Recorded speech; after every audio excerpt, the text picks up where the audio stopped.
안녕하십니까. 우리 형제님들의 형제 목자님들이죠. 형제 목자님들의 귀한 찬양 이래서 감사합니다.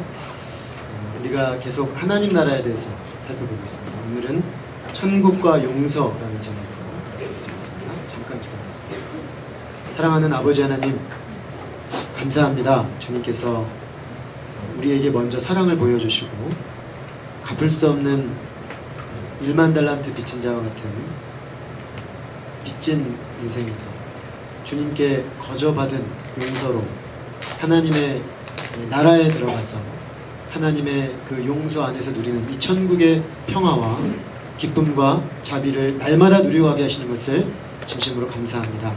아버지, 젊은 날 특별히 불러주셔서 이렇게 주님 예배하는 주의 백성이 되게 하시고 주님을 섬기게 하시는 은혜가 참으로 큽니다. 주님, 저희 안에 이 기쁨, 이 감격이 날마다 차고 넘치게 하시고 또 이 은혜를 힘입어서 저희도 주님 나라 백성답게 합당하게 행할 수 있는 은혜 주시기를 간절히 기도합니다.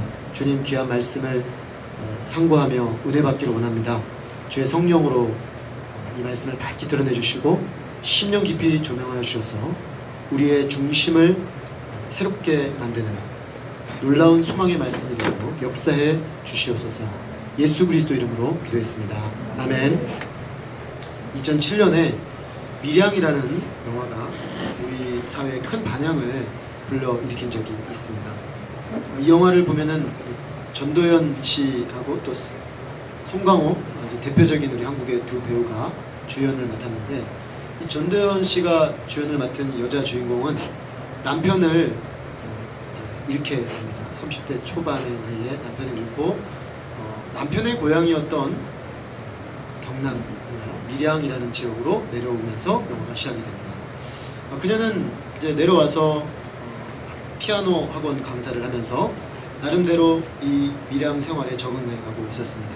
근데 그 적응하던 어느 날 아이가 유괴되었다는 소식을 듣게 되고 곧이어서 그 아이가 싸늘한 주검으로 발견되게 됩니다. 너무나 충격을 받은 이 여인은 남편을 잃은 지도 얼마 되지 않았는데 아이를 유괴당하여 이렇게 죽임당한 그 사건 속에서 너무나 심각한 무너짐을 경험하게 됩니다. 한동안 돌이킬 수 없을 정도로 심각하게 상처를 입은 이 여인이 고통을 하던 가운데 주변 사람들이 조금씩 도움을 주기로 시작합니다. 그러다가 우연히 교회에 발을 들어놓게 됩니다.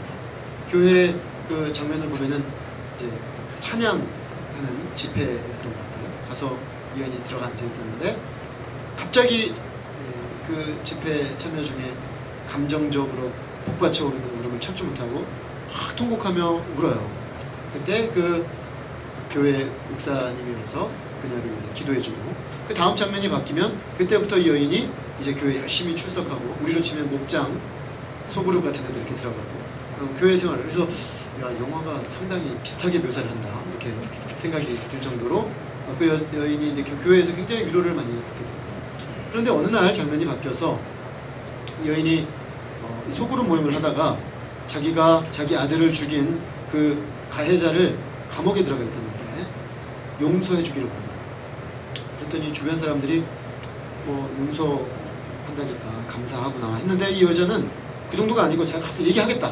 감옥에 가서 그 사람에게 내가 당신을 용서했다라는 말을 해주겠다. 이렇게 얘기를 하게 됩니다. 그리고 목사님도 말리고 주변에 다 말리는데 가요. 가서 정말 떨리는 마음으로 감옥에 들어가서 면회를 하게 되는데, 놀랍게도 이 가해자가 유괴하고 살인한 이 가해자가 해와 같이 밝은 얼굴을 하고 이 엄마를 맞이하는 거예요. 너무나 충격적이죠. 왜냐하면 그 얼굴이 범죄한 사람의 얼굴이 아니에요. 알고 봤더니 얼마 전에 자기가 감옥에 전도하러 오는 사람들 전도를 받고 복음을 영접했다. 그리고 자기는 죄사함의 은혜를 덧입고 이제 모든 죄를 씻고 심령의 자유함을 받았다는 거죠. 그러면서 이 엄마한테 당신도 교회를 잘 다니고 예수님을 믿으라, 이런 말을 합니다. 이 여주인공 전도연 씨가 충격을 받고 뛰쳐나오죠. 그때 뛰쳐나오면서 하늘을 향해서 그럽니다. 나는 용서해 준 적이 없는데 왜 당신이 저 사람을 용서해 주냐고. 그러면서 굉장히 삐딱해집니다. 교회에 대해서 또 교회 성도를 유혹하기도 하고 교회 집회, 야외 예배 거짓말이야 막 음악을 틀어놓기도 하고 그래서 막 반발해요. 반발하고 결국에는 정신병동에 입원하게 됩니다. 그리고 그 영화의 결말이 어떻게 끝이 나냐면 그 정신병동에서 나온 이 여자가 이제 머리를 자르려고 헤어 컷을 하려고 이제 미장원에 가게 되는데 그 미장원의 그 미용사가 그 살인자의 딸이었어요. 너무나 충격을 받고 뛰쳐나와요. 이 여자가 절반밖에 안 잘라졌는데 뛰쳐나와서 자기 집 그 뜰에 앉아서 머리를 이렇게 자기가 자릅니다.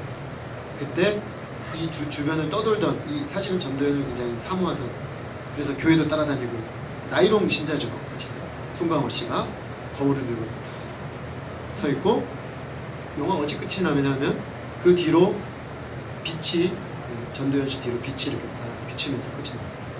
시크릿 선샤인 밀리안이죠. 그게 마지막 뭔가 암시를 줘서 끝나는 그런 영화입니다. 제가 이 영화의 전반적인 스토리를 이렇게 굳이 말씀드린 것은 이 영화가 용서받음, 또 회개에 대해서, 또 용서함에 대해서 굉장히 많은 것을 생각하게 만드는 영화입니다. 아주 근본적인 질문을 던지고 있습니다.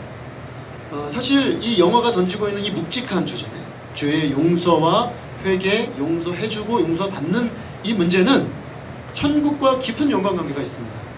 왜냐하면 천국은 용서받음으로 들어가는, 죄 용서와 죄 사함으로 들어가서 그 죄 용서를 누리는 나라가 천국입니다. 결국 우리는 오늘 본문 말씀이 이 용서의 문제를, 천국과 용서의 관계를 다루고 있는 본문인데, 오늘 말씀을 통해서 우리는 이 밀양이 제기하고 있는 용서의 문제, 또 오늘날 기독교 교회가 인식하고 있는 용서해줌과 용서받음의 문제, 이런 문제들에 대해서 새롭게 인식함으로써 천국의 의미를 새롭게 해보고자 합니다.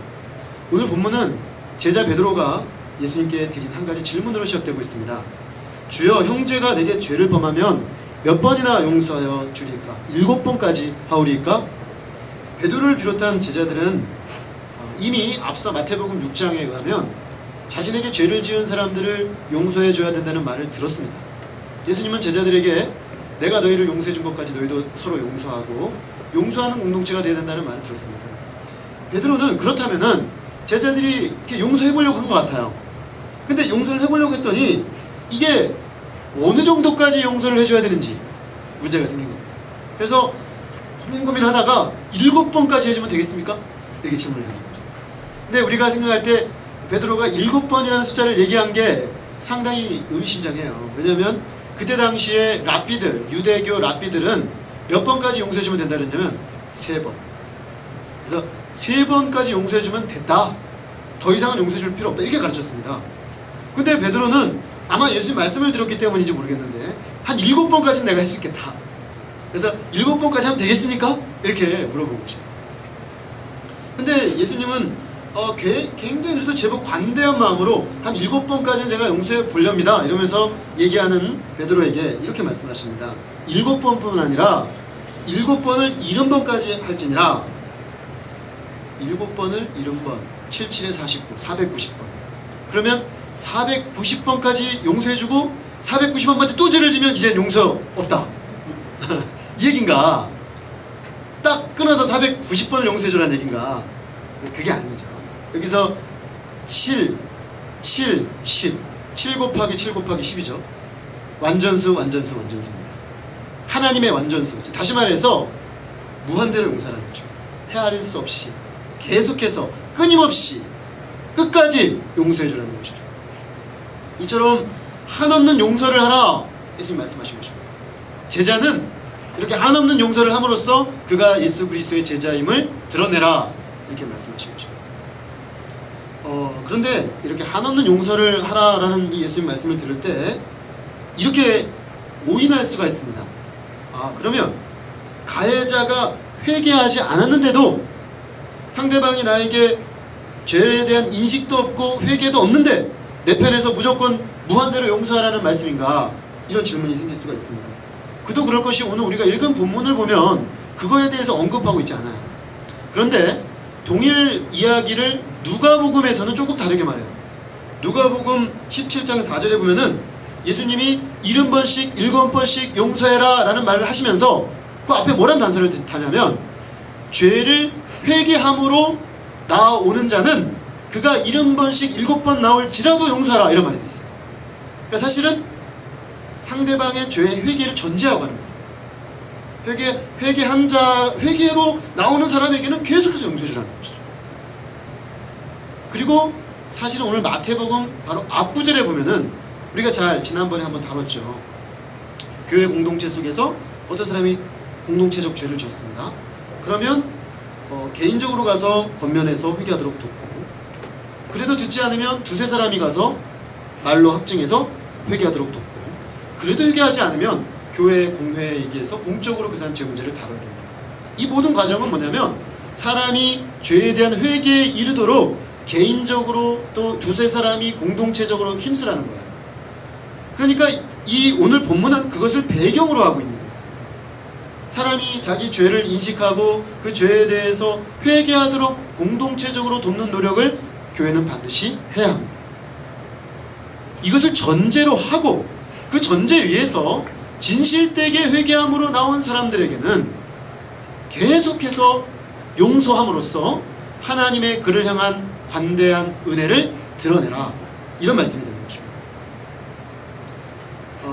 결국 그런 점에서 오늘 본문은 죄 지은 사람의 회개를 전제하고 하고 있는 말씀입니다. 저는 이 점에서 밀양이라는 영화를 좀 생각해 볼 필요가 있습니다.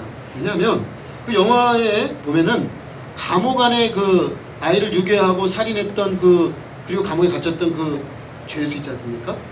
그 죄수가 피해자인 전도연을 보면서 보인 태도는 상당히 심각한 문제가 있습니다. 왜냐면 그는 이렇게 말했거든요. 나는 용서를 받았다.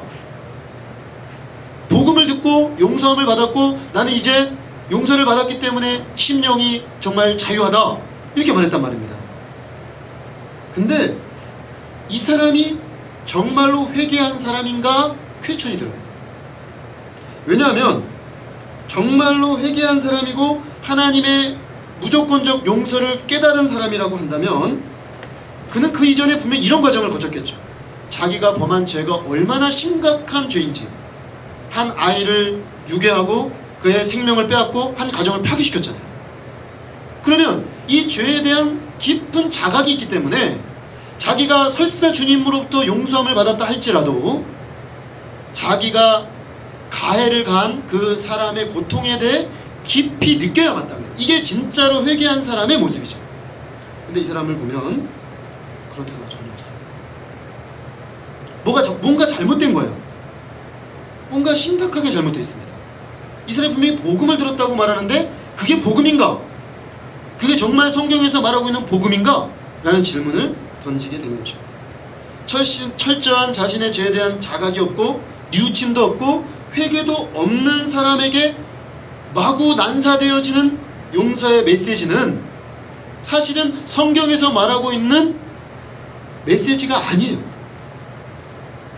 만약 이런 식으로 하나님의 용서의 복음을 이해하고 있다면 틀림없이 그런 사람과 교회는 자기를 속이는 가짜 복음에 매여 있게 됩니다. 무슨 얘기냐면 사실은 그 사람이 이전 죄를 깊이 있게 통찰하여 보고 주님 앞에 돌이켜 회개하는 과정이 없이 그저 자기 죄를 덮겠다 라는 의미로 받아들인 거죠. 그리고는 자기는 면죄부를 받은 거예요. 사실 그런 장면이 성경에 나옵니다. 성경에 어디 나오냐면 창세기 4장에 나와요.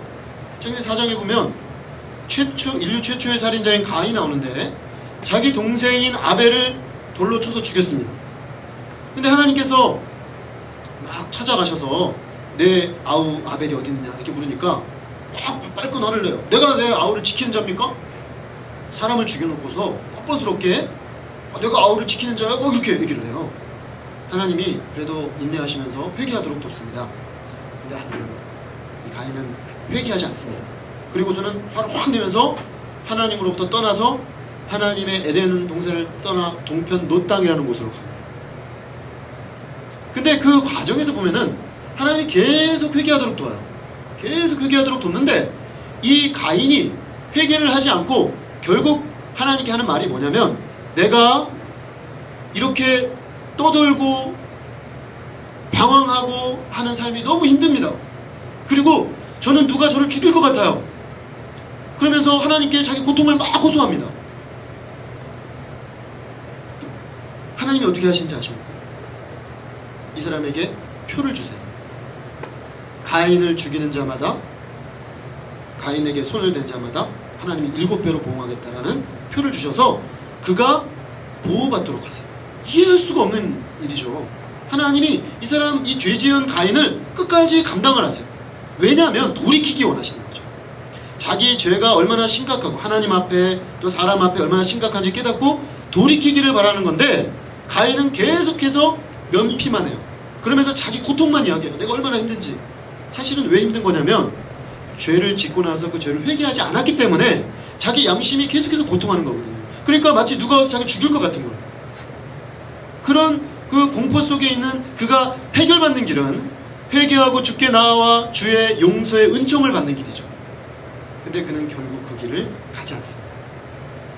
주님은 그에게 계속해서 은혜를 베푸시지만 결국 그는 돌이켜 회개하여 회개의 열매를 맺지 못했습니다. 사실 미량의 그 감옥에 갇혀 있었던 죄수는 제가 볼 땐 가인 같아요. 가인하고 굉장히 유사해요. 그런데 그 스스로 자기는 용서받았다고 말하고, 그 고통받고 있는 사람에게 난 용서받았으니까 당신은 이제 잘 살아라, 이건 아니죠. 결국 그 감옥에 있었던 죄수는 진짜 복음이 아니라 뭔가 왜곡된 자기중심적 복음 메시지를 들은 것이고, 복음을 전하는 사람이 만약에 있었다면 그 사람에게 그런 과정을 거쳐서 복음을 깊이 인식하도록 돕지 않았다는 것을 반증해주고 있는 것입니다.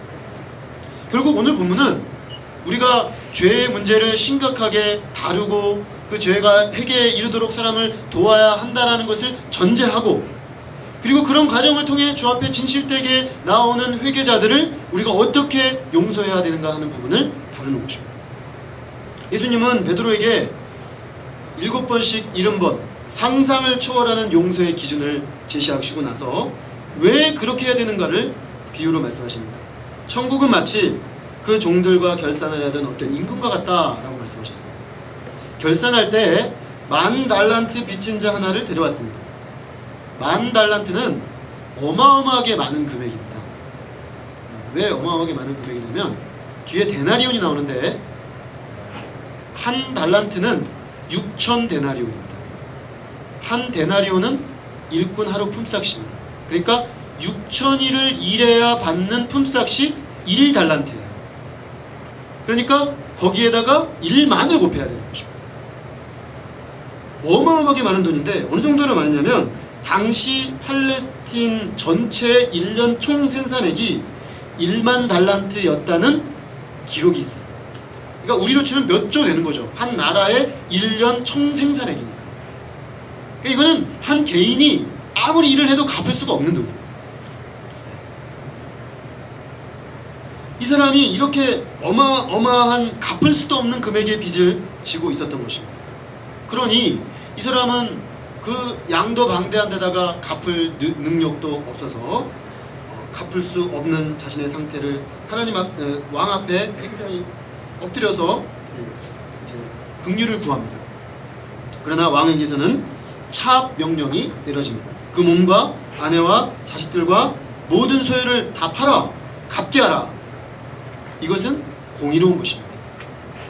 자기가 빚을 졌는데 그 빚을 갚지 아니한 사람에 대해서 합당한 법률에 의한 차압 명령은 공의로운 것이죠. 합당한 판결이라고 볼 수 있습니다. 이 1만 달란트 빚진 종은 엎드려서 간구합니다. 어떻게 해서든 갚을 테니 조금만 더 참아주십시오 라고 구합니다. 이 1만 달란트 빚진 종의 모습은 무거운 죄의 짐을 진 그 두 어깨에 짊어지고 가는 우리 인생들을 상징적으로 보여주고 있습니다. 가진 것도 없고 갚을 것도 없는 인생들입니다. 하나님과 원수되어 우리의 죄를 갚으려고 우리가 하면 이 죄의 짐을 털어버릴 수 있는 방법이 우리 편에서는 없는 것입니다. 그래서 결국에는 하나님의 공의로운 심판 앞에 저주를 받을 수밖에 없는, 심판받아 죽을 수밖에 없는 상태가 우리 인생의 상태라는 것입니다. 그런데 이 종의 주인은 이 갚을 수 없는 빚을 진 종을 불쌍히 여겼습니다. 공의로 하면 차양 명령을 내리고 모든 공의의 집행을 해도 마땅한데 공의의 집행을 하지 않고 이 갚을 수 없게 된 이 사람에 대한 안타까운 심정을 가지고 그 사람의 모든 빚을 탕감해 주고 그 사람을 무죄 방면해 주었습니다. 사실 이것이 하나님께서 이 땅에 예수 그리스도를 보내셔서 이 땅에 이뤄가시는 하나님 나라의 특징입니다. 천국은 이처럼 갚을 수 없는 죄의 빚을 진 우리 인생들에게 그저 하나님의 긍휼로, 그저 하나님의 은혜로 우리 입장에서는 갚을 수가 없기 때문에 하나님이 불쌍히 여기셔서 거저 용서해 주시고 거저 하나님의 은혜를 덧입도록 하신 것입니다. 예수님의 십자가는 바로 그 놀라운 하나님의 은혜를 우리에게 주시기 위해 그리스도께서 치르신 대가라고 할 수가 있습니다. 예수님의 십자가 안에서 또 우리 예수님 안에서 하나님은 모든 죄인들을 부르십니다. 어부도 세리도 군인도 창녀도 소경도 기머거리도 문둥이와 이방인들도 그가 지금까지 어떤 삶을 살았던지 간에 이 주님의 긍휼과 이 용서의 은혜를 덧입어 들어가는 천국으로 들어오라고 팔 벌려 부르고 계십니다. 다만 그 자신이 진 빚이 주님 앞에 왕 앞에 갚을 수 없는 것을 인정하고 다만 그의 긍휼과 은혜를 구하며 그의 은혜를 힘입어 들어가는 자들에게는 마치 1만 달란트의 빚이 그 부담이 전혀 없는 자처럼 기뻐하며 뛰노는 어린아이 마냥 기쁨으로 이 천국으로 들어오라고 하시는 것입니다. 그런데 이처럼 엄청난 은혜의 빚을 탕감받은 이 엄청난 빚을 탕감받은 이 은혜 받은 이 종이 밖으로 나가다가 100데나리온 자신에게 빚진 한 사람을 만나게 되었습니다. 그도 역시 갚을 방도가 없어서 엎드려 간구하며 조금만 참아달라고 애원합니다. 그런데 헤아릴 수 없는 1만 달란트나 되는 어마어마한 빚을 일시에 탕감받은 이 사람이 동요하지도 않고 전혀 동정심도 없습니다. 그는 그저 간청을 무시하고 빚을 갚도록 옥에 가둬버립니다. 매우 인상적인 점은 여기 나오는 100데나리온의 빚은 1만 달란트랑 비교하면 60만 분의 1입니다. 60만 분의 1이니까요. 이게 이따만한 거에 티끌 같은 거죠. 정말 티끌같이 적은 빚이죠. 그러니까 이 어마어마한 빚을 탕감받은 이 사람이 티끌 같은 자기에게 빚진 사람에게 전혀 용서할 마음이 없는 거예요. 그리고 감옥에 넣어버렸습니다. 예수님은 이 비유를 통해서 무슨 말씀을 하시고 싶은 거냐면 예수님께 죄 용서함을 받았다고 하는 우리들에게 나타날 수 있는 매우 인간적인 모습을 한 폭의 그림을 그리듯 보여주고 계십니다. 자신이 진 빚은 은혜로 탕감받으면서 남이 진 빚은 악착같이 받아내려고 하는 모습, 자신의 실수와 잘못에는 하나님의 은총을 이야기하며 한없이 너그러우면서 남이 저지르는 잘못에는 욕하고 비난하고 일일이 들춰내며 끝끝내 감옥에 집어넣고자 하는 모습, 자신이 경험한 너그러움을 이웃에게는 전혀 나타내지 않고 남에게는 매우 날카롭게 대하지만 자신에게는 전혀 날카롭지 않은 언제나 자신을 용서할 준비가 된 모습, 이것이 바로 1만 달란트 빚을 탕감받고 나가서 100데나리온 빚진 자의 빚을 탕감해주지 않고 감옥에 집어넣는 그 사람들의 모습인 것입니다. 결국 1만 달란트 빚을 탕감받은 이 종은 자신이 임금으로부터 받은 은혜와 용서에 대한 감사가 전혀 부재한 상태인 것을 잘 보여주고 있습니다. 그런 점에서 보면 베드로의 질문이 다시 생각이 되죠. 베드로는 말합니다. 7번이면 충분하지 않습니까? 제가 7번, 이 정도까지는 감당할 수 있겠습니다. 사실 우리는 그 정도도 아니죠. 우리는 흔히 생각합니다. 내가 한 번 용서했는데 아니 2번이나 가졌는데 어떻게 여기서 더 하나? 하나님의 엄청난 희생과 사랑과 긍휼을 체험했으면서도 정작 이웃의 작은 허물이나 빚에는 눈을 부라리며, 그죠? 딱 눈에 힘을 주며 끝내 감옥에 넣지 않고서는 끝을 맺지 않는 우리의 모습. 이 사람의 모습 속에는 바로 오늘 우리의 모습이 거울처럼 우리 모습을 비추고 있는 것입니다. 결국 용서는 몇 번 했는가 횟수를 따질 문제가 아니라는 것이 드러났습니다. 사실 1만 달란트 빚을 탕감받은 종의 모습은 다른 동료들이 보기에도 불편하고 딱한 모습이었던 것 같습니다. 오늘 본문에 보니까 31절에 그 동료들이 그것을 보고 몹시 딱하게 여겨 주인에게 가서 그 일을 다 알리니, 참 이 본문을 보면서 어떤 분이 그런 말씀을 제가 하시는 걸 읽었어요. 이 본문은 오늘날 예수 그리스도로부터 놀라운 은혜를 받았다고 고백하면서도 자기에게 빚을 지고 자기에게 죄를 지은 사람들을 끝까지 찾아가서 징계하려는 이 땅에 복음의 모습을 전혀 나타내지 못하는 그리스도인들을 믿지 않는 세상의 동료들이 하나님께 고발하는 모습과 같다, 이런 말을 했습니다. 정말 우리가 하나님의 은혜를 그렇게 입었다면 그런 모습이 나타날 수 없는 것인데 세상 사람들이 볼 때 이해가 안 되는 거죠. 자기들이 믿는다고 하는 것과 실제로 행하는 것이 엄청난 괴리감이 있다는 거죠. 그걸 동료들이 얘기하는 거예요. 이건 아니지 않는가. 자기는 1만 달란트 빚을 탕감받아 놓고서는 100데나리온 빚진 자를 잡아가지고 바로 그냥 감옥에 넣어버리는 이 모습을 보면서 이건 아니지 라고 왕에게 고발하는 것입니다. 왕은 크게 진노했습니다. 그리고 소환하여 악한 종이라고 부르시며 마땅히 그를 불쌍히 여겼어야 하지 않았느냐라고 책망합니다. 그리고는 그 악한 종이 그 빚을 다 갚도록 옥졸들에게 넘겼습니다. 다시 말하면 감옥에 갇혔습니다. 원래 위치로 돌아가고 말았습니다. 원래 처음에 빚을 탕감받지 못하던 심판받는 자리로 돌아가고 마는 것입니다.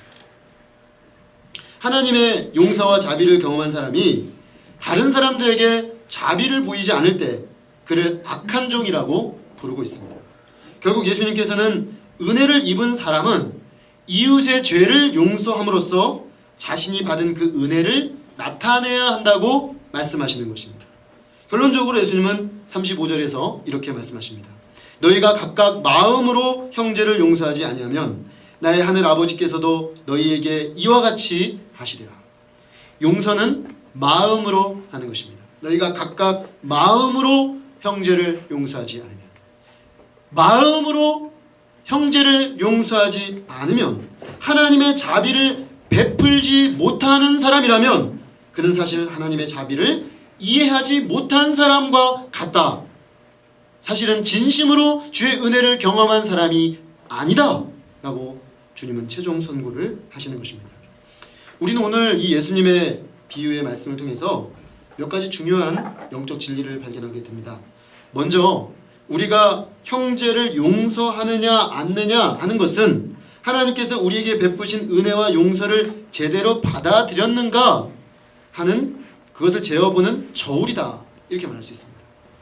사실 한 사람의 죄가 공동체적으로 문제가 될 경우에는 그 문제는 반드시 공적으로 다뤄야 됩니다. 근데 오늘 본문에 나오는 것처럼 같은 공동체 안에 형제라고 했으니까요, 믿음의 공동체에서 일어날 수 있는 일이죠. 서로의 이 개인적 관계 속에서 죄로 인해서 상대방에게 고통을 주고 상처를 줬을 경우에는 양 당사자 간에 그 문제가 해결돼야 되는데, 그 문제가 해결되기 위해서는 죄를 범한 쪽에서는 회개를 해야 되고 피해자 쪽에서는 그의 회개 아래 하나님의 은혜에 기초해서 용서를 해야 하는 것입니다. 회개와 용서가 이루어진 다음에야 화해의 과정을 밟을 수가 있습니다. 그러므로 이 하나님의 공동체 속에서 죄의 회개와 용서의 문제는 화해로 가는 굉장히 중요한 문이라고 할 수가 있습니다. 근데 문제는 용서한다는 게 별로 이게 결코 쉽지가 않습니다. 결국 용서하는 힘이 어디서 나오는 것입니까? 내가 지금 피해를 봤어요. 상대방의 죄와 잘못과 잘못된 행동을 위해서 피해를 받습니다. 근데 용서를 해야 되겠는데 어떻게 용서할 수 있습니까? 오늘 본문 말씀에 의하면 내가 1만 달란트 빚진 자라는 자각이 있어야 됩니다. 내가 갚을 수 없는 빚을 주 앞에 지고 있었는데 주님이 이 빚을 은혜로 긍휼로 상감해 주셨다라는 인식이 있는 사람만이 용서할 수 있습니다. 그리고 그런 은혜를 받은 사람들은 힘들기는 하지만, 힘들지 않은 건 아니에요. 그렇지만 그 은혜에 감사해서 나도 형제의 죄를 용서할 수 있게 된다는 것입니다. 그런 점에서 우리가 형제를 마음으로 용서하는 것이 잘 되지 않는다면 오늘 본문 말씀에 기초해서 봤을 때 원리적으로 우리가 하나님께 받은 죄 용서의 은혜를 새롭게 점검해 봐야 돼요. 내가 사람을 잘 용서를 잘 못해요. 내 문제는 잘 안 보이고 다른 사람의 문제만 자꾸 보이고, 그 문제 때문에 내가 입은 상처는 막 깊이 패여가지고 너무 고통스럽고, 도저히 이 사람을 용서한다는 건 죽었다 깨어나도 불가능해요. 그렇다면 어디로 되돌아가야 되냐면, 내가 하나님 앞에서 죄 용서받은 은혜가 뭔지를 아는 사람인가, 내가 정말 진정한 하나님의 용서의 은혜를 경험한 사람인가, 죄사함의 은총이 뭔지를 아는 사람인가, 이 질문을 해봐야 된다는 것입니다. 그리고 그게 맞다면, 내가 정말 그런 은혜를 받은 사람이 맞다면 다시 돌아와야죠. 아, 내가 이런 은혜를 받았는데 이 어마어마한 갚을 수 없는 빚을 탕감받은 내가 이 100다늘은 얼마 되지도 않는 60만 분의 1밖에 안 되는 이 문제, 이 고통을 주는 이 사람을 내가 왜 용서하지 못하겠는가, 이렇게 나아가야 된다는 것이죠. 미량이라는 영화를 보면 여자 주인공은 주변에서 말리는데 너무 성급하게 죄를 용서하러 가겠다고 나섭니다. 영화가 모든 것을 보여주지 않습니다. 왜냐하면 그 영화는 기독교의 죄 용서에 대해서 꼬집으려고 하는 의도가 있거든요. 그래서 사실은 다 보여주지 않아요. 교회가 문제가 있다 이 말을 하고 싶은 거예요. 그런데 제가 봤을 때는 그 전반적인 그 문맥을 보면은 이 여자 주인공의 죄 용서하겠다는 태도는 매우 성급해 보입니다. 왜냐하면 더더군다나 그녀가 그 교회에서 은혜를 받았다고 하는 그 부분도 그 영화가 묘사하는 장면을 보면 굉장히 감정적이에요. 그도 그럴 것이, 이 여인은 너무 상처받았어요. 지금 너무 깊이 상처받았고 감정의 골이 너무 깊이 펴있는 거예요. 근데 정말 뜨겁게 찬양하는 그 자리에 앉아있으니까 자기의 뭔가가 터치가 된 거죠. 그러니까 감정적으로 활칵 눈물이 쏟아지면서 울었어요. 그리고 자기를 따뜻하게, 자기를 감싸주고 자기 상처를 보듬어주려는 좋은 사람들 곁에 있으니까 뭔가 치유가 되는 것 같단 말이죠. 그러니까 나는 이런 생각을 한 거예요. 이분이, 아, 나는 이 사람을 용서할 수 있다, 용서할 것이다, 용서해야 한다, 그렇게 생각한 거죠. 그리고 간 거예요. 남편도 잃고 자식마저도 유괴와 살인으로 잃은 그녀의 내면, 그러나 그녀의 문제, 또 그녀를 도왔던 그 영화가 묘사하고 있는 교회의 문제는 결국 그녀 스스로나 그 교회 공동체나 그녀가 입은 상처의 밑바닥에 깔린 죄의 무게를 정직하게 직면하지 않았습니다. 빨리 덮고 가려고 한 거예요. 그러니까 교회가, 어쩌면 교회도 이 사람이 이게 얼마나 지금 심각한 죄의 문제로 인한 상처인지 깊이 통찰하고 깊이 들어가서 그 예수 그리스도 십자가 앞까지 가서 거기서 우리의 죄를 용서하신 주의 은혜를 덧입고, 그리고 나가도 쉽지 않아요.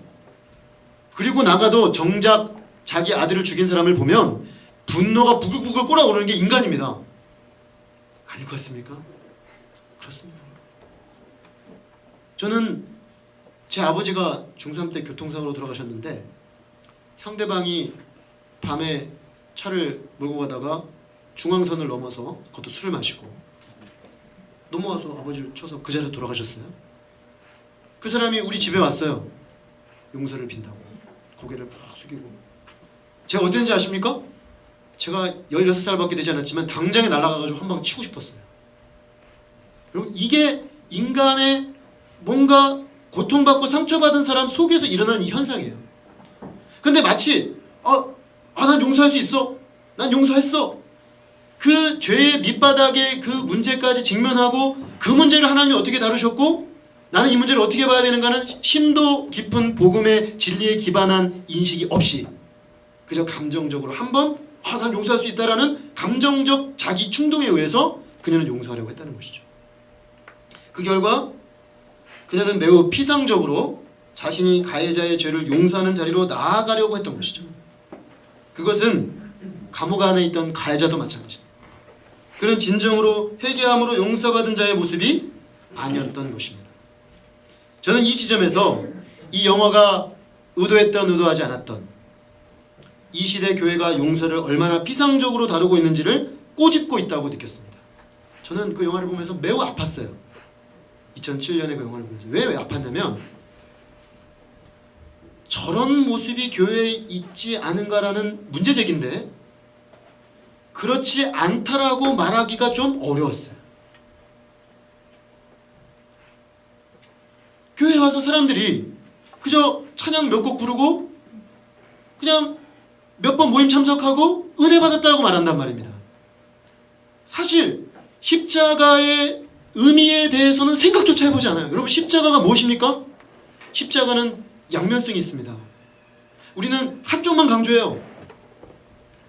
그가 우리의 죄를 용서하셨다. 근데 그 반대쪽 부분을 보십시오. 그 죄를 용서하기 위해서 예수님은 처절하게 채찍에 맞으시고 결국 십자가에서 1000번을 넘게 까무러치는 그 까무러침 속에서 몸이 찢어지며 피가 빠져나가며 모든 갈증을 다 느끼며 인간이 가장 고통을 많이 느끼며 죽는다는 그 십자가의 고통을 다 느끼고 결국에는 하나님도 등을 돌린 채로 처절하게 버려져 죽은 것입니다. 왜죠? 죄 때문입니다. 죄가 이렇게 심각한 것입니다. 근데 이것에 대해서는 얘기하지 않아요. 그러니까 뒤쪽에서 용서가 너무 가볍게 오는 것입니다. 정말 십자가를 바라보면서 우리 자신의 죄에 대해서, 이 세상의 죄에 대해서 정말 심각하고 무게감 있게 생각해보지 않은 사람들은 자기가 죄 용서받았다는 것이 도대체 어떤 의미를 띠고 있는지를 알 수가 없어요. 다른 사람의 죄를 용서한다는 것이 어떤 의미인지를 알 수가 없어요. 그저 피상적인 이야기가 되어버리는 것이죠. 그래서